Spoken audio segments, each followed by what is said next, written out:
मेरे आका इमाम अली मकाम इमाम हुसैन ने खुतूत यजीदियों के जब देखे खुतूत देखते हुए, और कोई मामूली लोगों ने नहीं, कूफा के बड़े बड़े जो आलिम उस वक्त में थे उन्होंने अपने अपने सैनों को करके भेजा खुतूत इमाम अली मकाम इमाम हुसैन की बारगाह में पहुंचे। हुसैन इब्ने अली आप घर वालों को तैयार करते हैं, आप कहते बहन ज़ैनब आप तैयारी करें, मदीना छोड़ के मक्का चलना है। मेरे करीम आका के गुरु मेरे आका सैयदे कौनैन के गुलामों हजरत इमाम अली मकाम इमाम हुसैन रदी अल्लाह ताला आप अपने घर वालों को जाके कहते हैं आप लोग तैयारी करें, मदीना छोड़ के हिजरत करके मक्का की तरफ जाना है। और पहले जाते ही सबसे पहले सैयदे कौनैन के मज़ारे पुरनवार पे हाजिरी देते हैं, जाके अर्ज करते हैं सलातो सलाम अलैका या रसूल अल्लाह।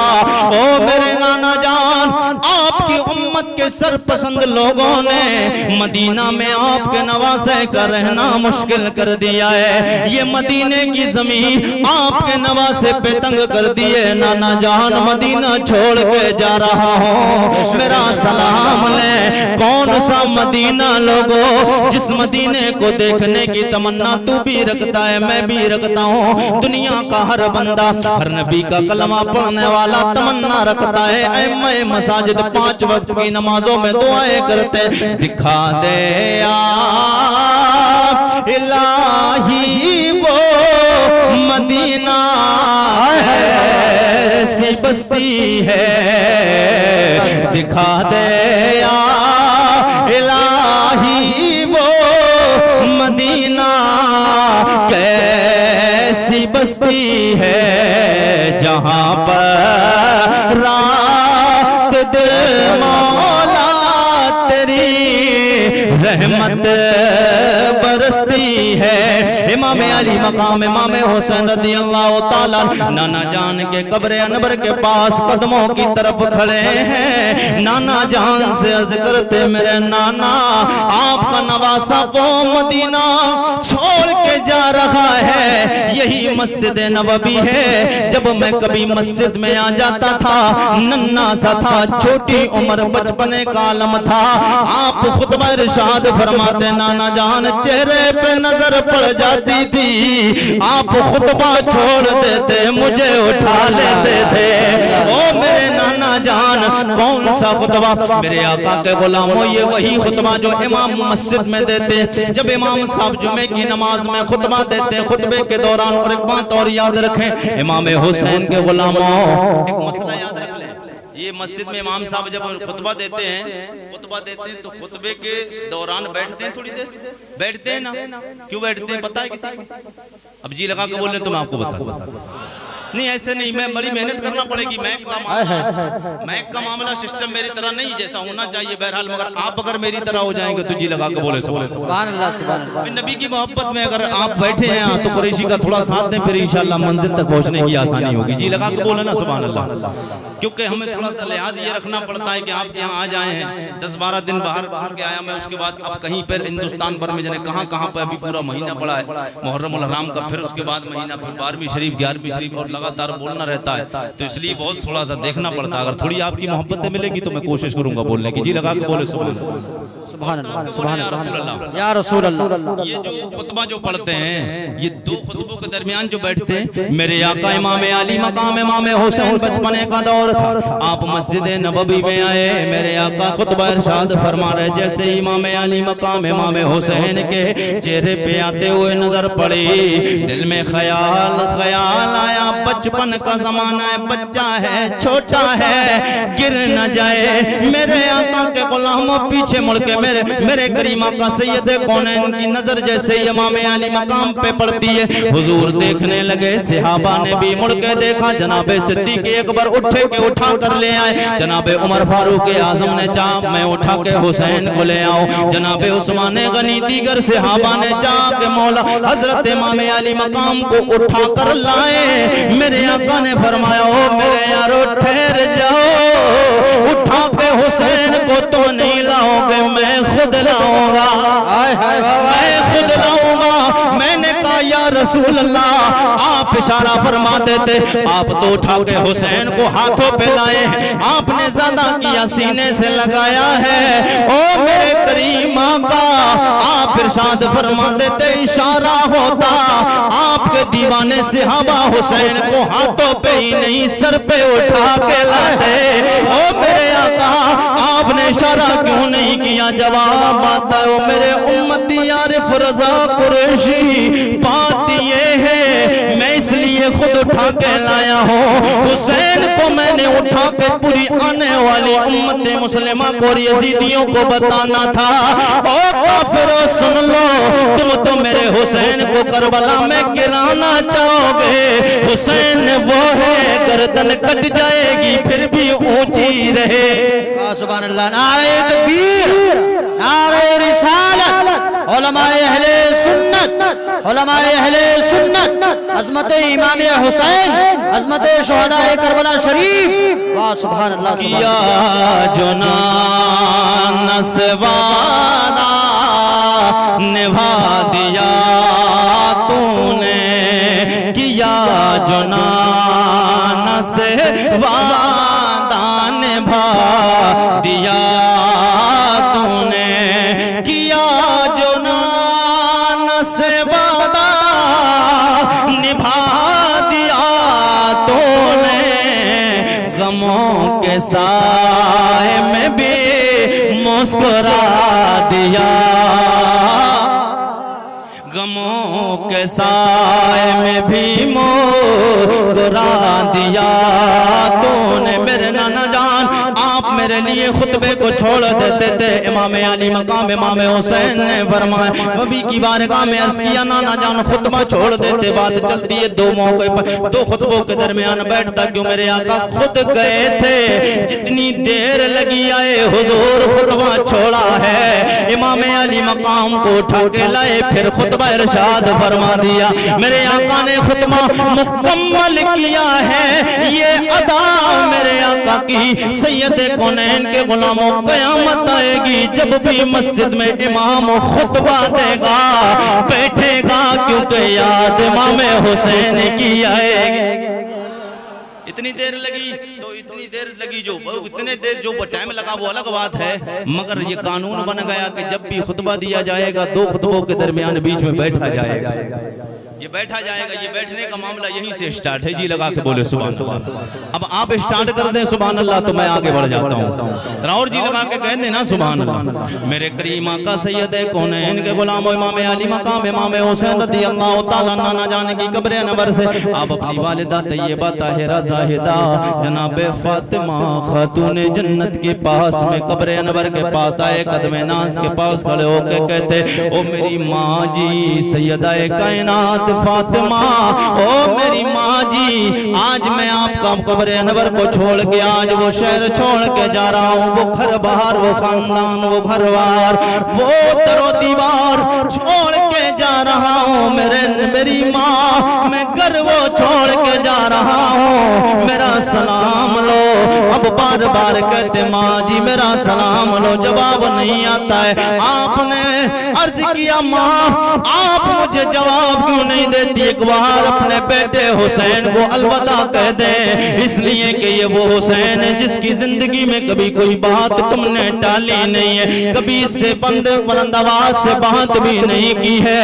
ओ मेरी माँ, एक बार भी अगर परेशानी आती थी उससे पहले आप तड़प जाती थी। मेरी माँ मुझे अलविदा कहे, मैं आज मदीना छोड़ के जाता हूँ। उसके बाद में आप अपनी खालाओं के मज़ारे पुरनवार पे जाते हैं। आखिर में जनाबे आप उसके बाद अपने भाई जनाबे हजरत इमाम हसन की बारगाह में जाते हैं, सलातो सलाम कब्र अनवर पे पेश करते हैं। उसके बाद आप अपने मामू जान जनाबे हजरत इब्राहिम की कब्र अनवर पे जाते हैं, जाके अर्ज करते हैं मेरे मामू जान मैं आपका वही भांजा हुसैन हूँ। जब एक बार मेरे करीमा का सैयद कौनैन का दिल खुश था, हुजूर के जानूए मुबारक पे, हुजूर की राने मुबारक पे दाई जानिब मैं बैठा था, बाई जानिब पे आप बैठे थे। जनाब जिब्राहील अलैहिस्सलाम आए। जनाब जिब्राहील ने आके कहा या रसूल अल्लाह, अल्लाह ने आपको सलाम भेजा है। और अल्लाह ने फरमाया ओ मेरे लजपाल नबी जाओ,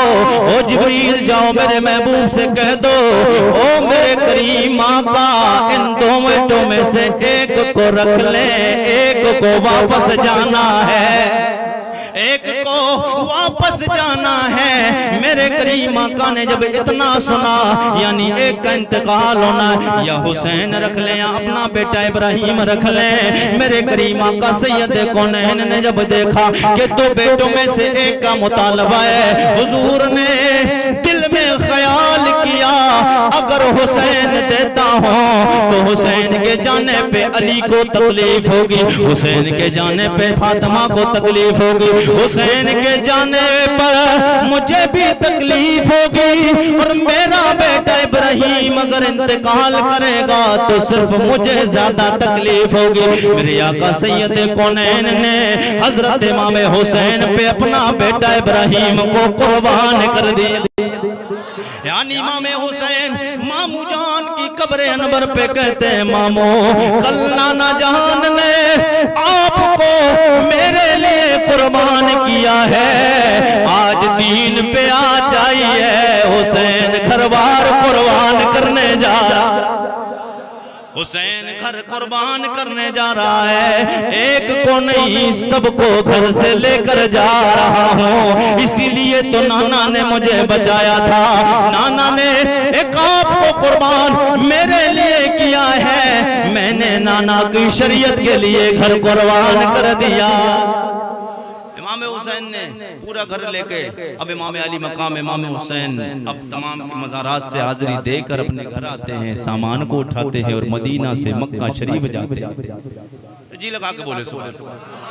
हसरत भरी गम की निगाहों से मदीना शरीफ की बार बार निगाहों पर मदीना मुनव्वरा सरकार के रोज़े पुरअनवार को गुंबद खजरा को पलट पलट कर देखते जा रहे हैं। मक्का शरीफ जब पहुंच गए, जब इमाम अली मकाम इमाम हुसैन मक्का शरीफ पहुंचे तो मक्का में जब आप मक्का शरीफ में अब हज का टाइम चल रहा था, हज का महीना चल रहा था। जब आप मक्का शरीफ पहुंचे तो लोग कोई खाने काबा का तवाफ कर रहा था, कोई हजरे अस्वद को चूम रहा था, कोई सफा मरवा की पहाड़ी को चूम रहा था, कोई जमजम का पानी यानी जमजम शरीफ पी रहा था। मेरे करीम आका के गुलामों जैसे ही पता चला है कि नवासे रसूल सिबते पैगंबर हजरत मौला अली का लाज दुलारा फातिमा के जिगर का टुकड़ा हुसैन इब्ने अली आ गए हैं, लोगों ने अपने अपने काम छोड़ दिए, हुसैन की तरफ दौड़े और जी लगा के बोले सुभान अल्लाह। कोई खाने काबा का तवाफ कर रहा है, कोई सफा मरवा की पहाड़ी पे चक्कर लगा रहा है, कोई जमजम का पानी पी रहा है, कोई हजरे अस्वद को चूम रहा है। मैंने कहा ओ हुज्जाज इकराम नवासे रसूल आए, तुम क्यों दौड़ते? उनके लिए सफा और मरवा वो है जिस पे अल्लाह के पाक पैगंबर जनाब हजरत इब्राहिम की बीबी जनाब हाजरा ने जनाब इस्माइल के पानी के लिए चक्कर लगाए दौड़ी है। ये हजरे वो है जिस मेरे मुस्तफा ने एक बार चूमा है, ये खाना काबा वो है जिस पे मेरे मुस्तफा ने जिंदगी में दोबारा हज फरमाया, उस पे मेरे आका ने तवाफ किया है। ये जो जमजम है ये जनाब इस्माइल की एड़ी से लगा हुआ पानी है, ये भी तो बरकत वाला है, इसे क्यों छोड़ के जाते हो? जवाब आता है रिफरदा कुरैशी मानते हैं हजरे अस्वद शान वाला है इसलिए कि आका ने चूमा है, लेकिन हुसैन वो है हजरे अस्वद को एक बार चूमा है और मेरे आका ने हुसैन को पता नहीं कितने बार चूमा है।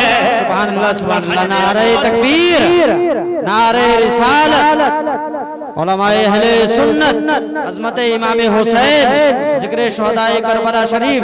सुभान अल्लाह। हजरे अस्वद वो है जिसे मुस्तफा ने एक बार चूमा है और ये सफा मरवा की पहाड़ियां वो है जिस पे चक्कर पर हजरत हाजरा ने लगाई दौड़ लगाई है, चला फिरी की है, मगर हुसैन वो है जिसे कंधों पे बिठा के मेरे मुस्तफा ने चक्कर लगाए। हुसैन वो है जिस पे मेरे मुस्तफा ने जिसे कंधों पे बिठा के मदीने की गलियों में घूम रहे थे। मेरे नबी के यार जनाब हजरत अबू हुरैरा रज़ियल्लाहु ताला आपकी नजर नवाज़े रसूल पे पड़ती है कि हुजूर के दोषे मुबारक पे कंधे पे हुसैन बैठे हैं। सहाबा ने अर्ज कर दिया कितना अच्छा सवार है, कि सवारी कितनी अच्छी मिली है। मेरे आका ने सुना, हुजूर ने फरमाया गुलामों ये देख रहे हो सवारी कितनी अच्छी है, ये देखो बैठने वाला सवार कितना अच्छा है। ये बैठने वाला सवार भी तो देखो कितना अच्छा है। मेरे करीमा का सैयद कौनैन सरवरे कौनो मकाम के गुलामों इमाम अली मकाम इमाम हुसैन काबा में पहुंचते लोग इस्तकबाल करते, पता चलता है हुसैन कूफा जाने के लिए आए हैं। सरकार के सहाबा को पता चला, हुजूर के सहाबा इकराम ने अर्ज किया, ओ हुसैन इब्ने अली आप कूफा ना जाएं, ये मक्का अमन वाला शहर है, ये शांति वाला शहर है, यहाँ पर अमान है, यहाँ आप पर कोई परेशानी नहीं आएगी। नबी के दीगर सहाबा इकराम आए, बोले हुसैन आपको पता हो या ना हो लेकिन हम जानते हैं हुसैन ये कूफा तो सरजमीन है, ये धोखेबाज लोग हैं, ये दगा करने वाले लोग हैं। इन्होंने आपके भाई हसन के साथ में दगा किया, इन्होंने आपके वालिद मोहतरम मौला अली शेरे खुदा के साथ में दगा किया, उन्हें शहीद किया गया। मेरे करीमा का सैयद कौनैन के गुलामों सबकी सुनते रहे। इमाम अली मकाम इमाम हुसैन फरमाते, ओ मेरे नाना जान के वफादार सहाबा मैं नहीं जाता, मगर देखो मेरे पास में वहां से खतूत कितने आए हैं, अगर मैं नहीं जाता हूँ नाना जान से कल बरोज़े महशर इन कूफियों ने कह दिया, ओ करीमा का हमने हुसैन को बैत के लिए बुलाया था, हुसैन बैत करवाने के लिए नहीं आए, हमने मजबूरी में यजीद की बैत की है, हमने मजबूरी में यजीद की बैत की है। इमाम अली मकाम इमाम हुसैन के पास मजबूरी ये थी कि आपके पास खुतूत आए थे, बार बार अंदर से बुलाया जा रहा था, मगर इमाम हुसैन रज़ियल्लाहु ताला ने फिर इन सहाबा इकराम की बातों को सुनकर एक रास्ता निकाला, एक रास्ता निकाला। वो रास्ता क्या है आप जी लगा के बोले तो बात आगे बढ़े, और जी लगा के बोल दीजिए सुभान।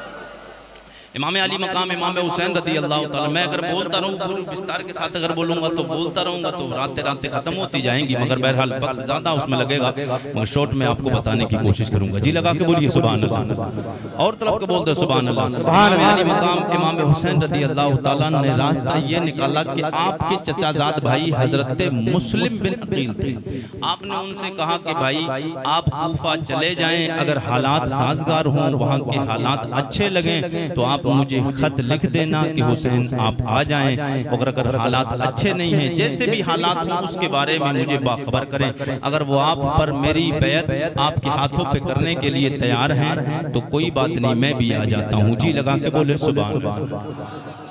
इमाम अली मकाम इमाम हुसैन रज़ियल्लाहु ताला आपने अपने भाई मुस्लिम बिन अकील रज़ियल्लाहु ताला को कूफा भेज दिया, आपके भाई कूफा चले गए। इमाम अली मकाम की बैत जब आप कूफा पहुंचे उन लोगों ने आपकी इज्जत व तकरीम की, आपको इज्जत से नवाजा, कोई हाथ चूमता है, कोई पैर चूमता है, कोई सीने से लगाता है। इमाम अली मकाम के भाई जनाब हजरत मुस्लिम बिन अकील के दिल में ख्याल आया, ये तो जब मुझसे इतना प्यार करते फिर नवासा रसूल हुसैन आएंगे उससे कितना प्यार करेंगे। आपने देखा कि कई हजार लोग नमाजों में, दो तीन वक्त की नमाजों में कई हजार लोग कूफा की मस्जिद में इमाम अली मकाम की बैत करने के लिए हजरत मुस्लिम बिन अकील के हाथों पे तैयार हो गए। आपने फौरन खत लिख दिया, हुसैन इब्ने अली आप भाई यहाँ पे आ जाएं, यहाँ के हालात बड़े साजगार हैं, ये आपसे मोहब्बत करते हैं, मेरे हाथों पे भी आपकी बैत कर ली। इधर इमाम अली मकाम तक ये खत पहुँचता है। इमाम अली मकाम इमाम हुसैन रज़ियल्लाहु ताला की तरफ खत रवाना रवाना होता, उधर इब्ने ज़ियाद आ जाता है गवर्नर बन के, उसने इमाम अली मकाम के भाई जनाब हजरत मुस्लिम बिन अकील को शहीद करा दिया। आपके साथ आपके दो बेटे छोटे बच्चे गए थे, उन्हें भी शहीद करा दिया गया। इमाम हुसैन अब मक्का से करबला के लिए अपने काफिले को, छोटे छोटे बच्चों को, बीवियों को लेकर, बहनों को लेकर आप जाते इमाम अली मकाम कुछ जाने सारान। इमाम हुसैन भी आपके साथ में आप जब करबला की तरफ रवाना हुए, रास्ते में दिल में ख्याल आया कि आप फिर मामला देखने के लिए कूफा, अपने हालात कैसे, कूफा के एक कासिद को भेजते हैं जिनका नाम हजरत कैस बिन मुसर रदियल्लाहु ताला। आपने अपने गुलाम हजरत कैस को कूफा के हालात देखने के लिए भेजा। उधर इब्ने ज़ियाद उस लईन ने चारों तरफ से कूफा का नाकाबंदी कर ली, चारों तरफ से अपने अपने सिपाहियों को कूफा के चारों तरफ बैठा दिया गया।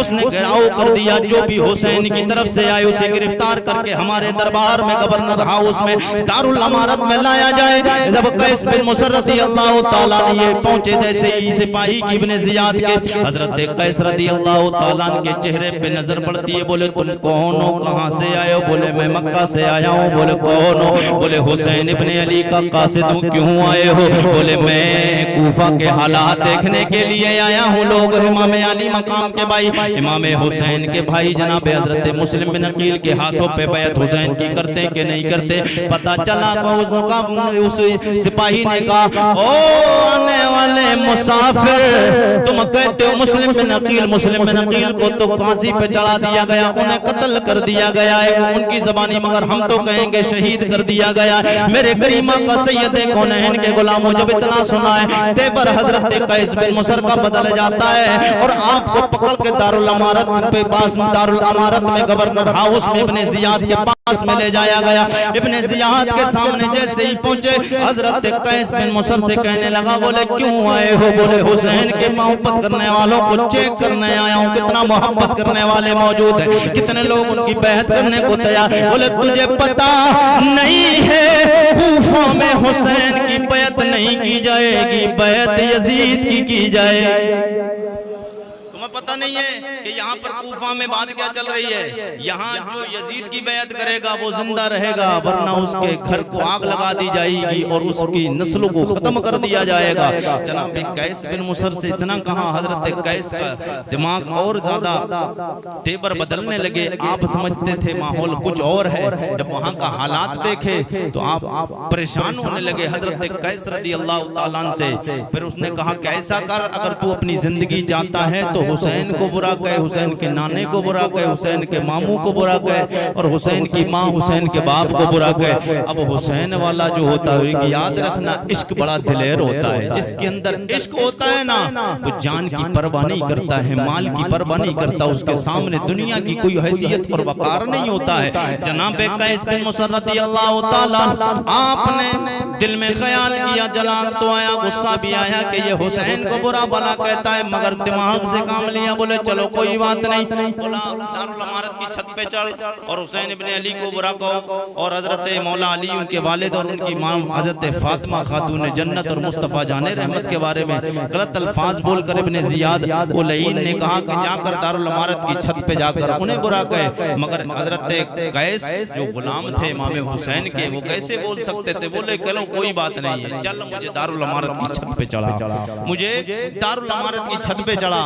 जब वो दारुल अमारत की छत पे चढ़े, वो समझ रहा था तीर बिल्कुल निशाने पे फिट बैठा है, वो समझ रहा था काम बन गया है। क्योंकि हजरत कैस बिन मुसर बोले कोई बात नहीं, चल मुझे चढ़ा दे, तूने कहा है मैं बोलूंगा, मैं बोलूंगा। अब जैसे ही आप छत पे चढ़ते हैं, अब क्या देखते हैं? देखिए अल्लाह ताला जब बुलवाता है तो कैसा बुलवाता है, जी लगा के बोले सुभान अल्लाह। मैंने कहा इश्क जब बोलता है तो सर चढ़ के बोलता है, जी लगा के एक बार सब लोग कहे या रसूल अल्लाह। जनाब कैस बिन मुसर रदियल्लाहु ताला दारुल अमारत की छत पे चढ़े, वो बोला कि इमाम हुसैन के बारे में बुरा कहने के लिए भेजा गया, उसके वालिद को बुरा कहने, मौला अली के बारे में कहा गया। मेरे करीम का सैयद कौनैन सरवरे कौनो मका सल्लल्लाहु ताला अलैहि वसल्लम के गुलामों हजरत इमाम अली मकाम का कासिद इमाम हुसैन का मानने वाले जनाब हजरत कैस बिन मुसर जब कूफा के गवर्नर हाउस पे पहुंचते दारुल अमारत की छत पे चढ़ के बोले, ओ लोगों कान के पर्दे खोलो, दिल का दरवाजा खोलो और मेरी एक एक बात को अपने दिल की तख्ती पे लिख लो।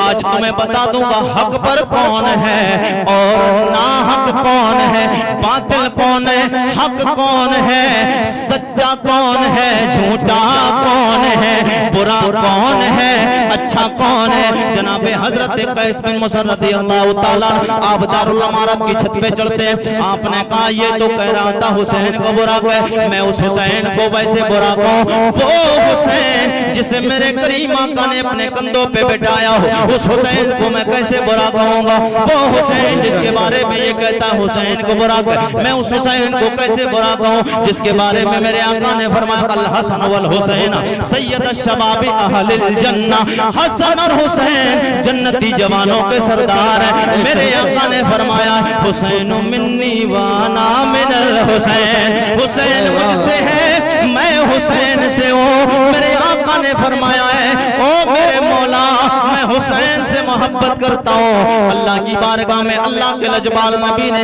हाथों को दुआओं के लिए उठाया, का मौला मैं हुसैन से मोहब्बत करता हूँ, तू भी हुसैन से मोहब्बत फरमा और उससे भी मोहब्बत फरमा जो हुसैन से मोहब्बत फरमाए। मेरे आका ने हमें भी नहीं छोड़ा, मेरे आका ने हमें भी साथ ले लिया, यानी हम हुसैन से मोहब्बत करते हैं। अल्लाह से ये मांगा है, अल्लाह से मेरे आका ने अर्ज किया मौला जो हुसैन से मोहब्बत करे उससे भी तू मोहब्बत फरमा, मैं उस हुसैन को कैसे बुरा कहूं। मेरे करीम आका सैयद कौनैन के गुलामो जनाब हजरत कैस, ये सरकार हजरत इमाम अली मकाम के घर की और इमाम अली मकाम की तारीफें करते चले जा रहे। गवर्नर हाउस में देखें बोलने वाला एक नबी का गुलाम है, गवर्नर भी यजीदी है, दारा लश्कर भी यजीदी है, सिपाही भी यजीदी है, मगर तन्हा हुसैन का गुलाम बोल रहा है, वो सीना चढ़ के बोल रहा है। इमाम अली मकाम इमाम हुसैन के काज़ी जनाब हजरत कैस बोले मैं उस फातिमा हजरत इमाम अली मकाम की माँ उनके बारे में कैसे कहूँ, मैं बुरा कैसे बोल सकता हूँ जिसके बारे में मेरे आका ने फरमाया फातिमा मेरे जिगर का टुकड़ा है, उस फातिमा को मैं कैसे बुरा कहूं जिसके बारे में मेरे आका ने फरमाया सैयदतु फातिमा तो निसाए अहलिल जन्ना, ये फातिमा जन्नती औरतों की सरदार है। मैं उस फातिमा के बारे में कैसे ज़बान खोलूं, ये वो फातिमा है जिसके बारे में अल्लाह रब्बुल इज्जत जब मैदान महशर कायम होगा, जब पुलसरात से हजरत फातिमा गुजर रही होगी, मुनादी निदा करने वाला कह रहा होगा ओ अहले महशर नजरों को झुका लो, मेरे लजपाल नबी की बेटी फातिमा गुजर रही है, मेरे नबी की प्यारी बेटी फातिमा गुजर रही है। मैं उस अली के बारे में ये कहता है अली को बुरा कह, अली के बारे में कैसे बुरा कहूं, वो अली जिसके बारे में करीमा का सैयद कौनैन ने फरमाया अना मदीनतुल इल्म व अलीयुन बाबुहा, मैं इल्म का शहर हूँ और उस शहर इल्म के शहर का दरवाजा मेरा अली है। मैं उस अली को कैसे बुरा कहूं जिसके बारे में करीमा का ने फरमाया मन कुन्तु मौला फअलियुन मौला, मेरे करीमा का ने फरमाया है मेरे आका के गुलामों जनाब मौला अली जो इल्म का शहर है। जब बात इल्म की आई मौला अली की आई तो एक वाकया सुनने तलब जाएंगे, जी लगा के बोलते सुभान अल्लाह। कौन मौला अली, मेरे आका सैयद कौनैन सरवर है कौन मका सल्लल्लाहु अलैहि वसल्लम, जल्दी जल्दी सुने के बात पड़ जाएगी, जी लगा के बोले सुभान अल्लाह। और तलब के बोले या रसूल अल्लाह, कुछ कम बढ़ती 1 घंटा हो चुका है, जी लगा के यार जी लगा के बोले सुभान अल्लाह। और तलब के बोलिए या रसूल अल्लाह। कौन मौला अली, हजरत मौला अली के इल्म की बात बता दूं, मौला अली की शान पता चल जाएंगी, जी लगा के बोले सुभान अल्लाह। और तलब के बोले सुभान अल्लाह। हजरत मौला अली रज़ी अल्लाह ताला आपने एक बार मेंबर पे खड़े होकर ऐलान किया सलूनी अम्मा शिकतुम, मुझसे जो चाहो सवाल करो, आज अली आपको जवाब देगा। जो सवाल करोगे, ये बड़ी बात है, इतनी बड़ी कायनात है, दुनिया में क्या क्या है, अली कहते हैं जो सवाल करोगे अली उसका जवाब देगा। अब जी लगा के बोले इंशाल्लाह मजा आएगा। मैंने यही जुमला छत्तीसगढ़ राजनांदगांव में अभी 4 रोज जब पहले बोला था तो एक हंगामा था। आप जी लगा के बोलते सुभान, और जी लगा के बोले सुभान अल्लाह। मेरे करीमा का सैयद है कौन है इनके गुलाम हजरत मौला अली रज़ी अल्लाह ताला। आपने फरमाया सलूनी अम्मा तुम ओ लोगो मुझसे आज जो सवाल चाहो अली तुम्हें सवाल का जवाब देगा। एक वफद आए यहूदियों का एक गिरोह आया, आके पता चला वो कहने लगे अली हमने सुना है तुमने सवाल की, तुमने ये कहा है तुम्हारा दावा है जो सवाल करोगे तुम्हारे हर सवाल का जवाब दिया जाएगा। मेरे करीमा का के दामाद फातिह खैबर हसनैन के बाबा जनाबे हजरत मौला अली आपने फरमाया हाँ मैं हर सवाल का जवाब दूंगा। यहूदियों का लश्कर कहने लगा हाँ तुम हर एक का जवाब दे दोगे? बोले हाँ मैं हर एक का जवाब दूंगा, इसलिए कि मैं उसका पढ़ाया हुआ हूँ, मैं उस उस्ताद का पढ़ाया हुआ हूँ जो कभी भूलने वाला नहीं, मैं उस उस्ताद का पढ़ाया हुआ हूँ जो कभी भूलने वाला नहीं। क्योंकि अल्लाह जिसके बारे में फरमाता सनुक़रिउका का फला तंसा, ओ महबूब नबी मैं तुम्हें ऐसा पढ़ाऊंगा जो तुम कभी नहीं भूलोगे। मैं बगैर भूले हुए भले इंसान का पढ़ाया हुआ हूँ, मैं उसका शागिर्द हूँ, मैंने उससे पढ़ा है जो कभी भूलता नहीं, मेरा उस्ताद भूलने वाला नहीं। हजरत मौला अली से उन्होंने सवाल करना शुरू कर दिए। बोले मौला अली तुम कहते हो कि सवाल करोगे जवाब दूंगा, बोले चलो हमारे सवालों का जवाब दो।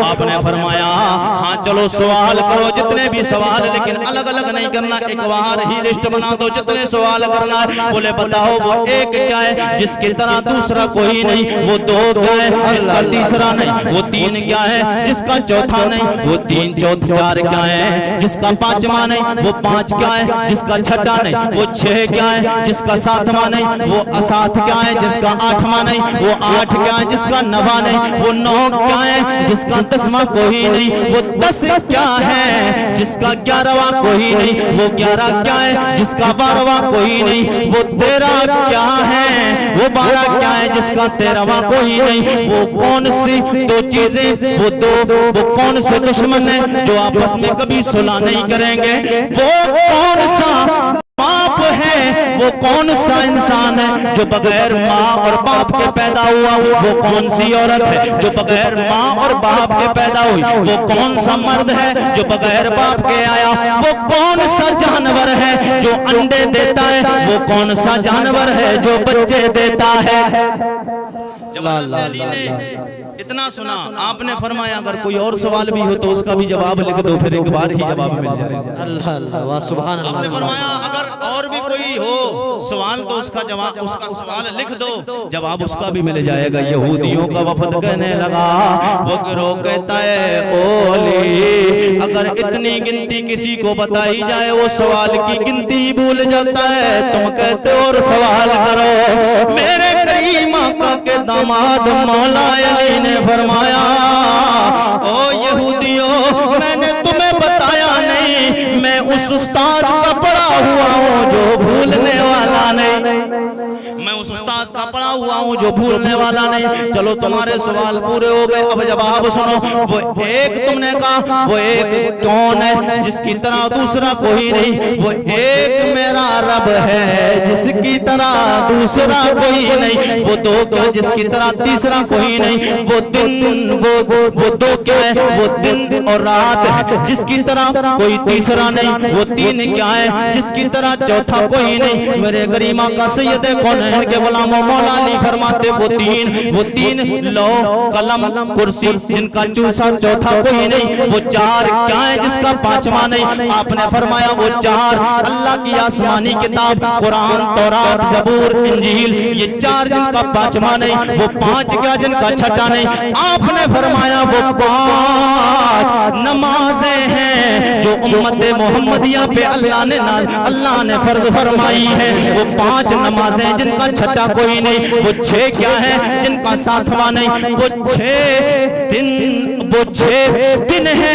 जिसमें अल्लाह ने कायनात का निजाम बनाया हुआ है, जिसका 7वां कोई नहीं। बोले 7 क्या है जिनका 8वां कोई नहीं। आपने फरमाया वो 7 जमीनें हैं, 7 आसमान है। वो 7 आसमान 7 जमीनें जिनका 8वां कोई नहीं। वो 8 क्या है जिनका 9वां कोई नहीं। आपने फरमाया वो 8 अल्लाह के वो फरिश्ते हैं जो अर्श आज़म को उठाए हुए हैं। बोले 9 वो 8 जिनका 9वां कोई नहीं। वो 9 क्या है जिनका 10वां कोई नहीं। आपने फरमाया वो 10 जनाबे हजरत सौलेह अलैहिस्सलाम की उम्मत के बाकी लोग हैं जिन्होंने हजरत सौलेह अलैहिस्सलाम की ऊँटनी और उसके बच्चे को कत्ल किया, जिनका 10वां कोई नहीं। और आपने फरमाया तुमने कहा वो 10 क्या है जिनका 11वां नहीं। वो 10 रोजे हैं जो हाजी हज करने जाते हैं। जब आप हाजी हज करने के लिए जाता है तो 10 रोजे रखता है जिनका 11 कोई नहीं। और बोले 11 कौन है जिनका 12 कोई नहीं। बोले 12 11 वो जनाब हजरत यूसुफ अलैहिस्सलाम के भाई हैं जिन्होंने हजरत यूसुफ अलैहिस्सलाम को कुएं में जाके डाला, जिनका 12वां कोई नहीं। बोले 12 को तुमने कहा 12 कौन है जिसका 13वां नहीं। वो 12 साल के महीने हैं जिनका 13वां कोई नहीं। वो 2 दुश्मन जो आपस में कभी सुलह नहीं करते हैं, जो आपस में कभी मिल नहीं सकते, वो 2 दुश्मन जिंदगी और मौत है। कभी जिंदगी और मौत का कभी सुलह नहीं हो सकता, कभी समझौता नहीं हो सकता।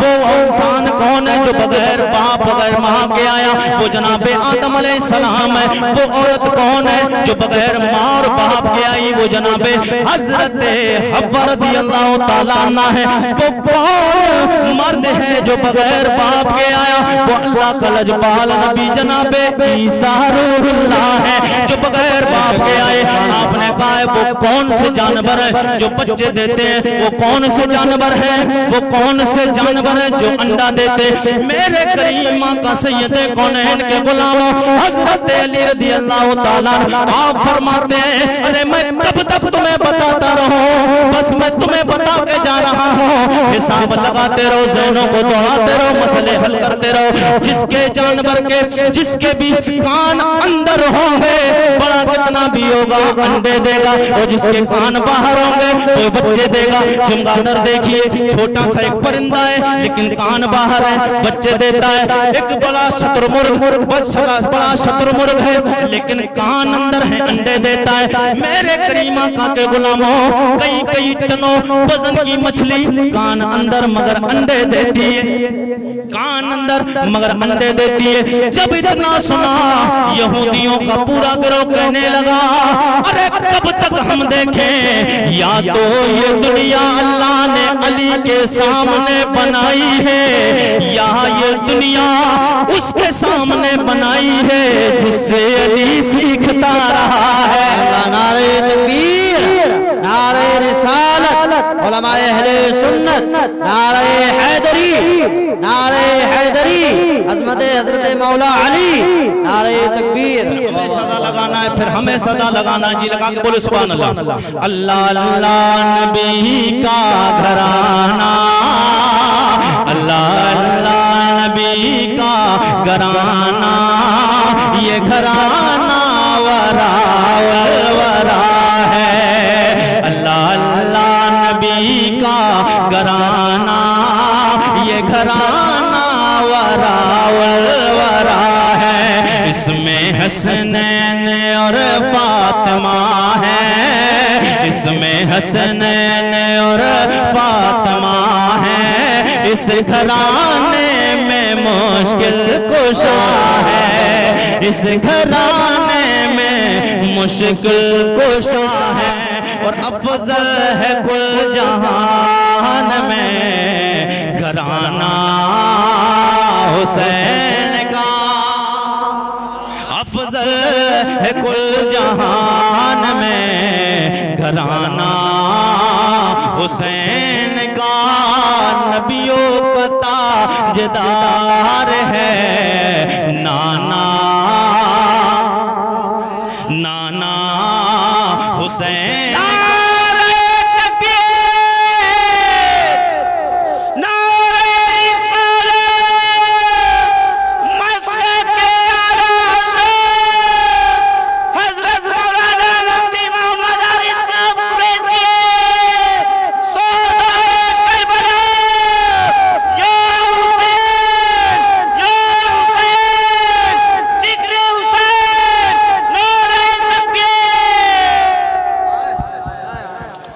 अल्लाह ताला चचा जान की उम्र में बरकत अता फरमाए और इनकी आवाज़ को अल्लाह सलामत रखे। जी लगा के बोलना है सुभान अल्लाह।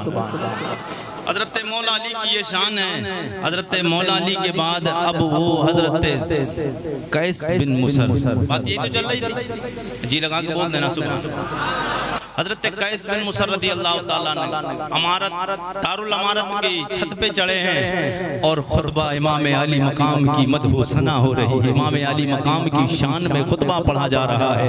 इमाम अली मकाम की घर वालों की बातें हो रही है।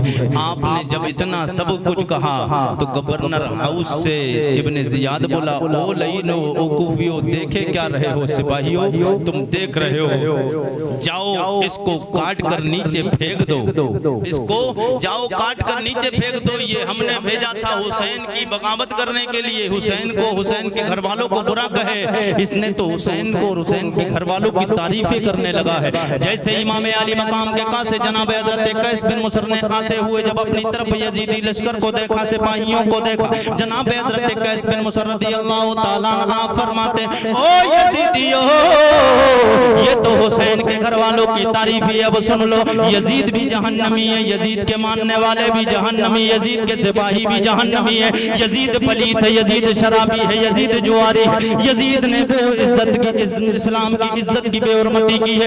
यजीद वो है जिसने बहन बेटी का आपस में, भाई बहन का रहना आपस में जायज करार दे दिया, जिसने बाप माँ और बेटे का रहना एक साथ निकाह करना जायज करार दे दिया है। यजीद वो है जो शरीयत का मजाक उड़ाता है। मैं उस हुसैन के बारे में बुरा कैसे कह सकता हूँ जो जन्नती जवानों का सरदार है।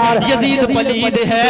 अल्लाह अकबर कबीरा जब इतना कहा है, वो कहने लगा, जाओ दारुल अमारत की छत पे जाओ और जाकर इसके जिस्म को तन से, इसके सर को तन से जुदा करो, दो टुकड़े करके जमीन पे गिरा दो। हुसैन अली वक़ाम रज़ियल्लाहु ताला अन्हु ये सिपाही जनाब हज़रत कैस बिन मुसर ने जैसे ही इतना देखा कि वो काटने के लिए आपका सर तन से जुदा करने के लिए पास में आ रहे हैं। इमाम अली मकाम इमाम हुसैन का कासिद गोया कहते हैं, ओ जालिमो, तुम समझते हो मुझे काट के नीचे गिराते हो, इधर तुम मुझे दारुल अमारत की छत से गिरा रहे हो, मुझे अल्लाह उधर जन्नतों में उठा रहा है। तुम इधर मुझे गिरा रहे हो, उधर अल्लाह मुझे फरिश्तों से जन्नत में उठवा रहा है।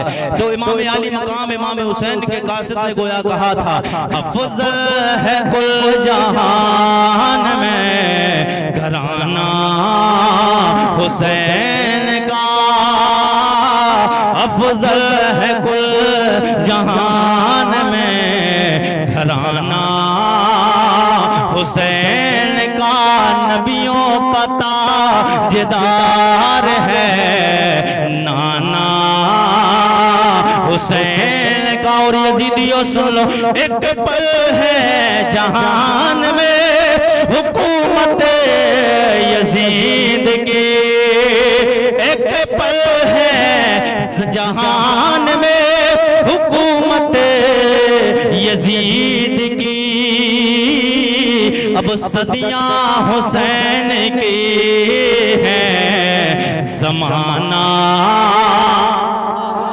सदियां हुसैन की है ज़माना हुसैन का।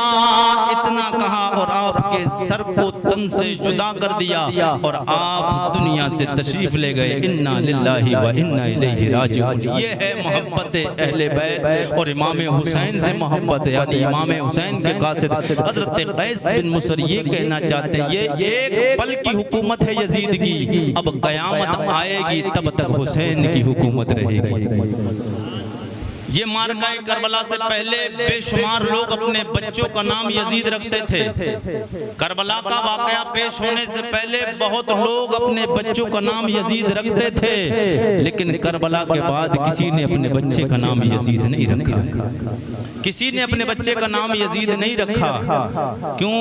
कि इमाम हुसैन के गुलाम आज भी हैं, कल भी थे, और यजीद के मानने वाले कल तक थे, लेकिन इमाम हुसैन से टकराया है, नस्लें खत्म खत्म हो गई, नस्लें खत्म हो गई हैं। अब वाक़या पूरा अगर मुकम्मल मैं करूँगा ये तो वक्त बहुत ज़्यादा लगेगा। बस शॉर्ट में थोड़ी सी बातें करबला के बाद का मंजर समाप्त कर लें। जी लगा के बोल दे सुभान अल्लाह। जब इमाम अली मकाम इमाम हुसैन के तमाम भतीजों को, भाइयों को, जानिसारों को आपके जब शहीद कर दिया गया, हज़रत मुस्लिम बिन सजा आपकी मोहब्बत में कुर्बानी देकर राह खुदा में अपनी गर्दन को दे दी है। हज़रत अब्दुल्ला हनफी रदी अल्लाह ताला उन्होंने भी अपनी गर्दन इमाम हुसैन की मोहब्बत में दी। हज़रत ज़ुहैर बिन कयन बजली और हज़रत हबीब बिन मुज़ाहिर बेशुमार जानिसारा ने इमाम हुसैन, जब तक इमाम हुसैन के चाहने वाले, मानने वाले करबला के रेगज़ार पर रहे, तब तक हुसैन के घर का एक बच्चा भी मैदान करबला में उन्होंने जाने नहीं दिया।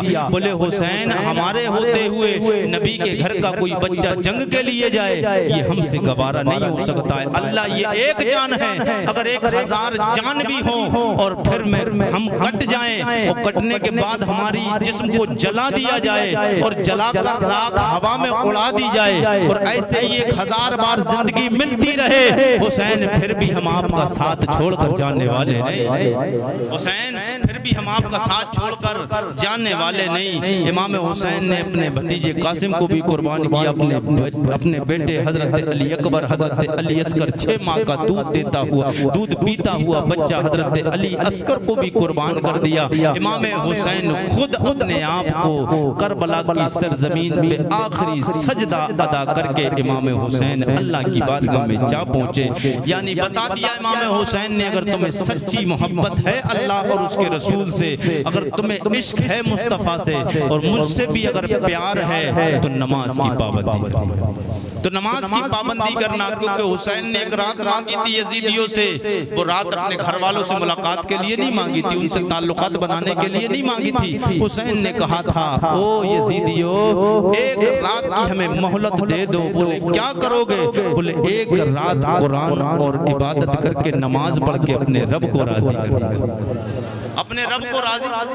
क्या अल्लाह इमाम हुसैन से राजी नहीं था? इमाम हुसैन का ये बताना दर्स दे रहा है, ये हमें सबक दे रहा है कि ए मेरे नाना जान के कलमा पढ़ने वालों, मैं आज इस आलम में कि चारों तरफ जुल्म और सितम के बादल मेरे ऊपर छाए हुए हैं, मुसीबत और परेशानी के आलम में भी मैं नमाज के लिए, इबादत के लिए, कुरान के लिए, तस्बीह और तहलील के लिए एक रात मांग रहा हूँ। इसकी वजह ये है ताकि पैगाम उम्मत मुस्लिमा तक पहुंच जाए। इबादत और नमाज जरूरी है, कुरान पढ़ना, इबादत करना, नमाज पढ़ना ये जरूरी है। ये नहीं कि सिर्फ इमाम हुसैन की मोहब्बत में आया वक्त इमाम हुसैन का मुहर्रम का और ताजिए बजाना शुरू कर दिए और ताजिए बनाना शुरू कर दिए और ढोल बजाना शुरू कर दिए। अगर कोई बंदा हो तो बात बड़ी बुरी लगती है। यही बात मैंने हजरत हरी साहब के बला छत्तीसगढ़ राजनांदगांव में जब बोली तो कुछ लोग अकड़ गए। जब वो अकड़ गए तो अल्लाह का करम हुआ, अहमद रजा का गुलाम ये सगे आला हजरत, इसने फिर उनको पकड़ा। जब पकड़ा तो अल्लाह का शुक्र है पहले पकड़े, मगर एतराज बड़े बड़े हुए, कई लोग इकट्ठे आए, 2 दिन तक बहस होती रही। बोले हजरत कहाँ लिखा है? मैंने हवाला नोट करो, सरकार आला हजरत ने फतावा रज़विया जिल्द नंबर 24 सफ़ा नंबर 501 रजा फाउंडेशन लाहौर से जो छपी है किताब आला हजरत की फतावा रज़विया, उसमें आला हजरत सरकार ने फरमाया है ताजिया बनाना, ढोल बजाना और अखाड़ाबाजी करना, नाचना कूदना, मुरव्वजा ताजियादारी ये बिल्कुल नाजायज और हराम है। अल्लाह का करम यह हुआ जब दूसरा दिन आया और बाद में ऐसी हवाओं नहीं कर रहा हूँ आपको, मेरी वो भी क्लिप आने वाली है। तो दूसरा दिन आया, अल्लाह का शुक्र है बाकायदा वहाँ का एक हिसाब रहता है, वहाँ स्टाम्प पर लिखा जाता है, जो कानून बनता है स्टाम्प पे लिखा जाता है। तो वहाँ पर फिर स्टाम्प पे लिख दिया गया और जिन लोगों से ढोल के लिए 9 तारीख की रात में ये जुमला बोला था मैंने, 9 की रात में बोला था, 10 में होना था, उससे पहले उन्होंने सारे लोगों को मना कर दिया। ढोल वालों को जो तय कर रखा था, मटकी वालों को जो मटकी है ढोल बजाते हैं चल डाल के दोनों तरफ से बजाना मटकी, तो वहाँ का रिवाज मटकी बजाना और ये सब करना और इधर से उधर ताजिया उठा कर लेकर जाते थे। मैंने ये सब बिल्कुल नाजायज है। जब उन्होंने इतना कहा, बोले सबूत चाहिए, जब मैंने सबूत सरकार आला हजरत की फतावा रज़विया से दिया, अल्हम्दुलिल्लाह अल्लाह का शुक्र है अब कयामत आ जाएगी, वहाँ कभी भी इंशाअल्लाह ताला ये नाजायज और हराम काम नहीं होगी। हाँ नहीं होंगे ये नाजायज काम, बिल्कुल स्टाम्प पे लिख दिया गया और उस दिन बंद हो गया। सब कुछ तय होने के बाद और बोले अब इसके बाद एक रोजा इमाम हुसैन के मज़ार का बनाएंगे। इमाम हुसैन के मज़ार का अच्छा रोजा ऐसा बना सकते हैं, ऐसा रोजा जैसे सरकार के गुंबद खजरा का रोजा है, नक्शा बनता है, खाने काबा का नक्शा है। बस इस माना कर अच्छा नहीं बनाएंगे तो कोई गुनहगारी नहीं है, बना लेंगे बेहतर है। और अगर नहीं बनाएंगे तो कोई नाजायज हराम तो नहीं है। इन पर इतना बहस और मुबाहिसा चल रहा है, कभी ये नहीं पूछेगा हजरत के कै वक्त की नमाज पढ़ना जायज है, कै वक्त की नाजायज है, कै वक्त की नमाज कैसे पढ़ी जाएगी, इस तरीके से पढ़ना जायज है कि इस तरीके से पढ़ना जायज है। अगर ऐसे पढ़ते हैं तो नाजायज तो नहीं हो रही। नमाज के बारे में कभी नहीं पूछेगा जो कुरान से साबित है, रोजे के बारे में कभी नहीं पूछेगा जो कुरान से साबित है, ज़कात के बारे में कभी नहीं पूछेगा जो कुरान से साबित है, हज के बारे में कभी नहीं पूछेगा जो कुरान से साबित है, मगर बस इस बात पे बहस करेगा कि ये मुस्तहब है तो ये नाजायज कह दिया, ये गलत। जो मुस्तहब अगर करोगे तो सवाब मिलेगा, नहीं करोगे तो कोई अजाब भी नहीं है। 11वीं शरीफ में बिरयानी लोगों ने बनाना समझ ली फर्ज है। क्या गौसे आजम जो बिरयानी नहीं बनाते उनसे उनके गौसे आजम नहीं है क्या? उनके भी तो गौसे आजम है। शब बरात का हलवा नहीं बनेगा। मैं आपको एक बात और बता दूं, एक बात मुझे पता चली वहीं की बात कि लोग इतना तरीके से ये तीजे 40 में जो करते ना, बिल्कुल रियल बात। जिस दिन मैं पहुंचा उसी दिन 40वां था, तो वो जब उसकी डिटेल अंदर तक निकाली गई तो पता चला कि जो बंदे ने 40वें का इंतजाम किया तो 40वें का इंतजाम भी क्या भाई साहब, एयर कंडीशन बिल्कुल एकदम मामला, एयर कंडीशन, शादी हॉल और खाना भी वही समझ लो कौन सा वाला VIP खाना, कुत्ते वाला। हाँ, जो खड़े होकर शादियों में कुत्ते वाला खाना नहीं चल रहा है, कुत्ते वाला खाना, वो VIP खाना, उसका नाम बदल दिया VIP हो गया भाई। मतलब जो जितनी अदाएं इख्तियार आदमी कर रहा है गलत, वो VIP हो गया। जैसे पहले कॉलर जिसका फट जाता था उसके रूह से ऊपर को निकलते थे, अब साइड चल रही ऊपर को रूह से वाली, तो बोले अब ये सबसे VIP साइड है।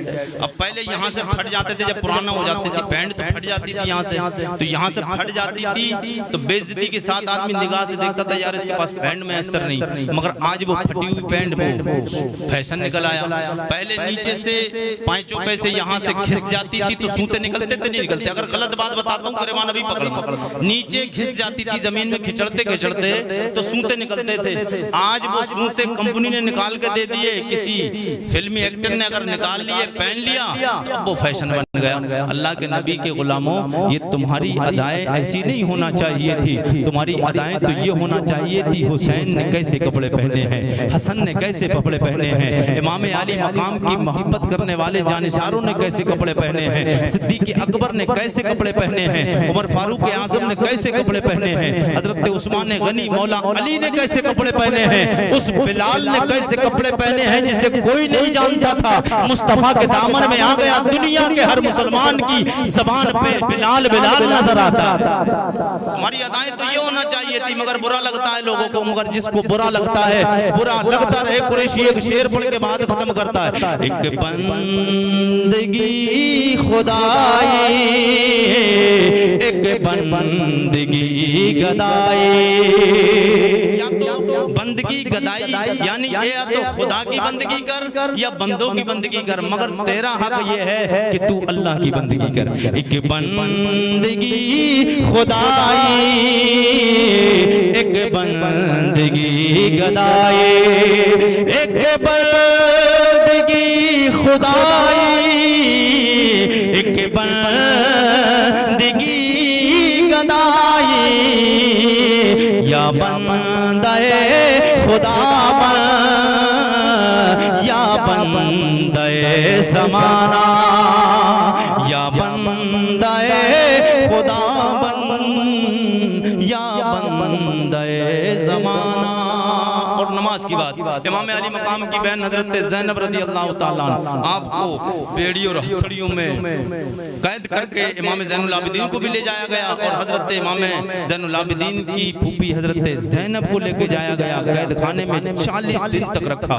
एक तारीख में मैंने पढ़ा तो एक तारीख के एतबार से 34 दिन रखा और एक के एतबार से 40 दिन रखा। बहरहाल 40 दिन रखा, 34 दिन रखा, मगर दिन तो ज्यादा हो गए 40 दिन। और वो भी कौन से कैद खाने में? कूफा के जो सबसे नीचे तबका यानी बेसमेंट वाला, नीचे वाला, जिसमें ना हवा का इंतजाम ना उजाले का इंतजाम, आटा टूप अंधेरी थी, वहां पे रखा। इमाम हुसैन की बहन हजरत ज़ैनब एक दिन नमाज पढ़ रही थी। हर दिन नमाज खड़े होकर पढ़ती थी, एक दिन नमाज बैठकर पढ़ रही थी। इमाम ज़ैनुल आबिदीन रज़ियल्लाहु ताला अपने बाप फूफी जान जनाब हजरत सैयदा ज़ैनब को नमाज पढ़ते हुए बैठे के आलम में, बैठने के आलम में देखा कि बैठ के नमाज पढ़ रही हैं। दिल में ख्याल आया आज तक फूफी जान ने कभी बैठ के नमाज नहीं पढ़ी है।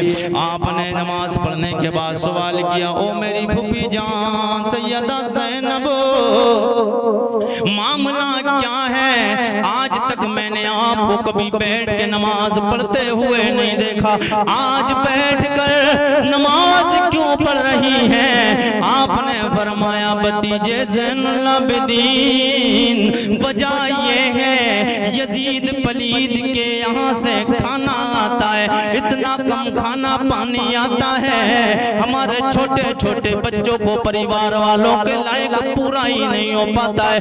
ओ मेरे भतीजे ज़ैनुल आबिदीन, हमें कैदी बने हुए 40 या 34 दिन गुजर गए हैं, आज तक तेरी फूफी ने खाना नहीं खाया है। कमजोरी की वजह ये है, इतनी कमजोरी आ गई है, मुझसे खड़े होकर नमाज पढ़ी नहीं जा रही है। मगर मेरे आका के गुलामों ये दर्स दे के चली गई, मेरे आका की घरवाल, मेरे आका सैयदे कौनैन की बेटी सैयदा फातिमा ज़हरा की लगते जिगर सैयदा ज़ैनब ये पैगाम हम उम्मत मुस्लिमा की औरतों को ये दे के गई है, किसी भी हाल में कोई भी वक्त आ जाए, तुम्हारे पास में कपड़ों का भी फरावानी, तुम्हारे पास में खाना भी बेहतरीन मौजूद है। एक वक्त नहीं, 3 टाइम पेट भर के अल्लाह तुम्हें खिलाता है, तुम्हें सुलाता भी है, तुम्हारे पास पूरा इंतजाम है। नमाजों की तुम पाबंदी करोगे तब कहना हम सैयदा फातिमा ज़हरा की कनीज़ा है, तब सही माना में हजरत फातिमा की कनीज़ाओं में शमूलियत होगी, तब पता चलेगा कि हाँ ये वाकई सैयदा फातिमा और फातिमा ज़हरा की बेटियों से मोहब्बत करती है। 40 दिन हो गए उनके, इमाम ज़ैनुल आबिदीन के हाथों में हथकड़ी, पैरों में बेड़ियां डाल दी गई और यजीद पलीद ने आपको नंगे ऊँटों के पीठों पर बिठाया और हजरत सकीना और उसके बाद में बेशुमार आप पर मजालिम और जुल्म उठाए गए, यजीदियों ने जुल्म उठाए, मगर फिर अल्लाह रब्बुल इज्जत ने उसका इंतकाम लेने के लिए मुख्तार सख्फी को अल्लाह ने तैयार किया। मुख्तार मदीना शरीफ में हजरत ज़ैनुल आबिदीन जब वहाँ से आ गए तो मदीना शरीफ में थे, मुख्तार ने एक एक को चुन चुन के बदला लिया। आप जी लगा के बोले तो बस बात गुफ्तगू आखिरी की तरफ जी लगा के बोल रहा हूँ, मैं शॉर्ट में बात बता रहा हूँ वरना तो मामला और तेजी के ज्यादा बात लग जाता। हजरत इमाम ज़ैनुल आबिदीन के पास मुख्तार आया, मुख्तार ने कहा इमाम ज़ैनुल आबिदीन मैं चाहता हूँ कि मैं इमाम हुसैन के कातिलों से उनका इंतकाम लूँ, बदला लूँ। तो इमाम हुसैन ने हजरत इमाम ज़ैनुल आबिदीन के पास आए, इमाम ज़ैनुल आबिदीन से कहा आप दुआ करें अल्लाह मुझे कामयाबी अता फरमाए। इमाम ज़ैनुल आबिदीन ने दुआ करी, यार क्यों ना दुआ करे जिसका पूरा घर बार पूरा लुट गया हो, जिसके भाई जिसके बाप उसकी छोटे छोटे बच्चे कुर्बान कर दिए गए हों, उसके दिल पे परेशानी का आलम और गम का आलम क्या हुआ होगा वो तो हजरत ज़ैनुल आबिदीन नबी के घर वाले ही जान सकते हैं। हम तो बस यूं ही अपने आप को समझते हैं हम दीन के ठेकेदार बन गए हैं। और मेरी तो ये समझ नहीं आता है आज लोग तमाशे और ढोल बजाते हैं, पता नहीं ये क्यों बजाते, इसकी कोई भी असल नहीं हो। ताजिया हिंदुस्तान में सबसे पहले एक बादशाह था तैमूर लंग, जिसकी ख्वाब था कि मैं पूरी दुनिया पे हुकूमत करूंगा, वो आया था, उसने ताजिया सबसे पहले हिंदुस्तान में बनाया। किसी अल्लाह वाले ने बनाया होता तब भी बात समझ में आती, किसी बुजुर्ग ने बनाया होता दीनदार ने तो बात समझ में आती। एक बादशाह की अदा अपनाते हैं हिंदुस्तानी लोग। ये जो लोग अगर जायज कहते हैं ढोल बजाने को, देखिए ढोल तो बजाना कहीं से कहीं जायज है नहीं, ढोल बजाना तो कोई शरीयत में कहीं से कहीं तक गुंजाइश है ही नहीं, मगर वो मजार वो ताजिया बनाने वाला तो वो एक रास्ता यही वाला निकाला गया है कि एक नक्शे बतौर छोटा सा बनाकर कहीं रखा जाए तो उसका ज़ियारत कर सकते हैं, वो अलग बात है। ये दिल में रहे कि इमाम हुसैन के रोजे का नक्शा है, हाँ इमाम हुसैन के रोजे का नक्शा है, ये नहीं। और ये लोग जो करते हैं कि बना दिया, बनाकर फिर बनाकर उसके बाद में कोई नदी में डालता है, कोई पानी में डालता है, ये तौहीनी है, ये इश्क नहीं है, ये इमाम हुसैन से अदावत और दुश्मनी है। बहरहाल इमाम ज़ैनुल आबिदीन से दुआ लेने के बाद में मुख्तार गया, अब जाकर इसने शिमर पर हमला किया। जब शिमर लईन पे हमला करने के लिए गया तो ये भाग कर झाड़ियों में छुप गया और झाड़ियों से पकड़वा कर जैसे ही मुख्तार के सामने मुख्तार के सिपाहियों ने पेश किया है, मुख्तार का चेहरा गुस्सा से सुर्ख हो जाता है, आंखें खून सी हो जाती हैं और मुख्तार ने फौरन इस पे हमला किया, तलवार से इसका वार करवा कर कत्ल करवाया और इसको तलवार से कटवा कर और इसको उसके बाद में जलाकर इसकी खाक को हवा में उड़ा दिया। फिर उसके बाद में अमर इब्ने साद को बुलाया गया। ये अमर इब्ने साद ये सहाबी रसूल हजरत साद इब्ने अबी वक्कास का बेटा है। ये अमर इब्ने साद ये वो बदबख्त है कि जिसने इमाम हुसैन पर नहर फुरात के पानी को बंद किया था, जिसने इमाम हुसैन पर इमाम हुसैन के खेमे पर इमाम हुसैन के घर वालों पर जो पानी बंद किया था। अब इसको जब पकड़वाया तो इसको जब पकड़वाने के बाद में इतने में इसको पकड़कर सिपाही लाए मुख्तार के पास, अभी लाए ही थे कि खबर मिल गई अब अमर इब्ने साद का बेटा भी अबू हफस भी पकड़ लिया गया है। जब उसकी खबर मिली तो उसको पकड़ कर लाए, जब उसको पकड़ कर लाए तो अमर इब्ने साद कहने लगा, ओ मुख्तार मुझे प्यास लगी है, थोड़ा पानी दे। अल्लाह रब्बुल इज्जत ने ये जहन में डाला और उसको दिखाना था नतीजा कि ये तूने क्या किया है, तुझे भी दुनिया याद रखेगी कैसा तूने करा है, इमाम हुसैन के साथ तू उससे बुरा अंजाम भरेगा। अल्लाह अकबर कबीरा। अमर इब्ने साद को जब पानी की प्यास लगी तो मुख्तार ने कहा, ओ लहीन बदबख्त, तुझे उस वक्त शर्म नहीं आई थी जब इमाम हुसैन के घर वालों पर, खेमे वालों पर और अहले बैत नबूवत पे जब तूने पानी बंद किया, नहर फुरात का पानी, जबकि वहां कुत्तों ने, जानवरों ने, हर चीज, चरिंदों परिंद ने नहर फुरात के पानी को तो पिया, मगर जिसके सदके में कुल कायनात में पानी आया है उस नबी के नवाजों के लिए पानी को तूने बंद किया था, तुझे उस दिन नहीं आई थी शर्म, वो शर्म कर। इतने में उसने कहा कि अब इसके बेटे को इसके सामने लाकर बोले उसको कत्ल करो। तो अमर इब्ने साद चीखने लगा, बोले मेरे बेटे को मेरे सामने मारो मत। अब ये जब इतना कहता, मुख्तार कहता है कि तुझे उस वक्त शर्म नहीं आई थी जब तूने हुसैन के सामने उनके बेटों को तूने शहीद करवाया था, सगे भतीजे कासिम की जवानी को लुटवाया था, इनके बेटे हजरत अली अकबर और जन्ने हजरत मासूम अली असगर के हुलकुल मुबारक पे तूने तीर लगवाया था, उस वक्त तुझे शर्म नहीं आई थी, तुझे दर्द का आज एहसास होता है। बोले मेरे बेटे को मेरे सामने नहीं कत्ल किया जाए। मुख्तार कहता नहीं, तेरे बेटे को तेरे सामने कत्ल किया जाएगा। सिपाहियों ने मुख्तार के इसके बेटे को इसके सामने कत्ल किया, ये फड़कता रहा, अभी इसका बेटा जमीन पे तड़प ही रहा था कि इतने में फिर सिपाहियों ने इस पे भी हमला किया और इसके कत्ल, इसको भी दो टुकड़े करके जमीन पे गिरा दिया और उसकी लाश को कुत्तों के हवाले कर दिया। अल्लाह अकबर कबीरा। और फूली बदबख्त जिसने इमाम हुसैन रज़ी अल्लाह तआला के सर मुबारक को तने अक़दस से जुदा किया था, उसको पकड़वाया। पकड़वाने के बाद में उसको पकड़वाने के बाद में जब मुख्तार के सामने लाया गया तो फिर मुख्तार ने उसको भी दो टुकड़े करके काट के रख दिया, रखने और उसको भी कुत्तों के हवाले कर दिया। लाश में इब्ने जियाद ये भाग गया था शहर को छोड़कर, 2 साल तक भागता रहा।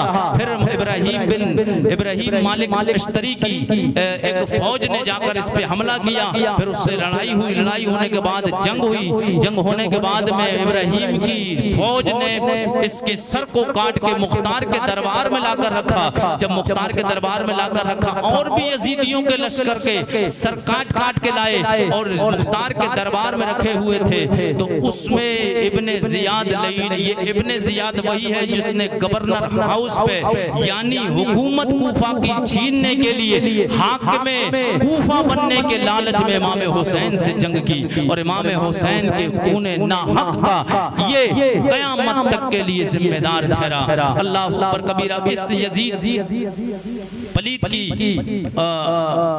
हुकूमत के लालच में इब्ने ज़ियाद ने आकर इमाम हुसैन पे ये जुल्म सितम के पास आए तो इसके गर्दन को काट कर सर लेकर आए और मुख्तार के पास जो रखा गया तो बेशुमार सर रखे हुए थे। एक काला सांप आता है, आने के बाद वो चारों तरफ सरों के घूमता है, मगर जहां इब्ने ज़ियाद का सर रखा था वो मुंह से इसके दाखिल हुआ और नाक के रास्ते से निकला। ये 2 बार उसने सांप ने किया। अब पता चला कि इतने सारे सरों में इब्ने ज़ियाद का सर देख लिया, पता चला कि वो कीड़ा जरूर है मगर उसे पता है गद्दार हुसैन कौन है। गद्दार हुसैन कौन है? कीड़ा है मगर जानता है वफादार कौन है, गद्दार कौन है। वो इब्ने ज़ियाद के ही सर को हमला क्यों किया? इसलिए उसे पता था यही इमाम हुसैन का असली कातिल यही है। अल्लाह ताला हमें और आपको इमाम हुसैन से सच्ची और पक्की मोहब्बत और अकीदत करने की तौफीक अता फरमाए। हमें और आपको नबी से सच्चा प्यार करने की अल्लाह तौफीक अता फरमाए। तमाम लोग कलमा शरीफ का बिरद कर लें, ला इलाहा इल्लल्लाह।